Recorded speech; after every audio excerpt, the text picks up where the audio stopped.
अशी काही मस्त छान मस्त गुड मॉर्निंग झालेली आता आज माझी झालेली होती मस्त, ते पण टी व्हीच्या मस्त सॉंगसोबत छान अशा. तर बघू शकता छान मस्त बाहेरचा व्ह्यू इतका छान होता ना, आज खूप मस्त फ्रेश वाटत होतं मला पण. आणि म्हटलं चला तुम्हाला पण थोडा आमच्या इकडचा व्ह्यू दाखवून देऊया नाही का. तर मस्त देवपूजा वगैरे आवरून झालेली होती माझी. आणि बघू शकता मी याच्या किचनमध्ये माझी एंट्री केली आहे. मी आणि हे माझं किचन ठीक आहे. तर चला म्हटलं मस्त आता चहा वगैरे घेऊया. कसं आहे ना, मला तर आज म्हणजे सुचतच नव्हतं सकाळी, म्हणजे ते पातेलंच दिसत नव्हतं. मग पातेलं दिसलं तर चला म्हटलं मस्तपैकी चहा वगैरे बनवून घेऊया नाही का. आणि आज नाही का खूप म्हणजे इतकं अंग वगैरे थोडं दुखत होतं. काल मी तुम्हाला सांगितलं होतं ना शेतामध्ये गेली होती. कालच्या व्हिडिओमध्ये बघू शकता तुम्ही, मी छान अशी मस्त पिप्या तोडण्यासाठी शेतामध्ये गेली होती.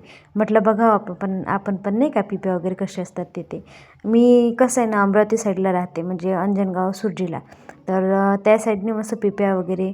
आणि आपल्या इकडे तिकडे नाही आहे, जळगाव जामोद खामगाव तिकडच्या साईडनं पिप्या म्हटलं म्हणजे आपल्याला नाही माहिती की पिप्या म्हणजे काय प्रकार आहे, बरोबर आहे. तर इकडे असे ते म्हणजे तोडायचे असतात, वेल असतात आणि ते तोडायचे असतात. कालच्या व्हिडिओमध्ये बघा मी तुम्हाला दाखवलेले आहेत ते.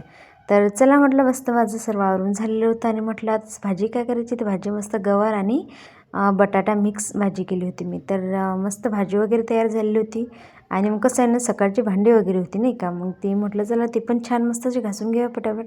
भांडी वगैरे घासून घेतली. आणि आज काय झालं होतं, बेसिंगमध्ये पाणीच जात नव्हतं माहिती आहे.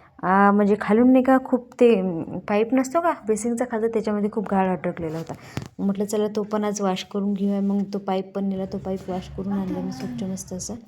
आणि किचन वगैरे झाडून घेतलं. तर मेनू बघू शकता, मेनू आहे मस्त अशी शेपू आणि मुगाची डाळ मिक्स भाजी. त्याच्यानंतर ही मस्त आलू आणि गवारची मिक्स भाजी आणि त्यासोबत मस्त चपात्या. तर चला भेटूया नेक्स्ट व्हिडिओमध्ये. Bye friends.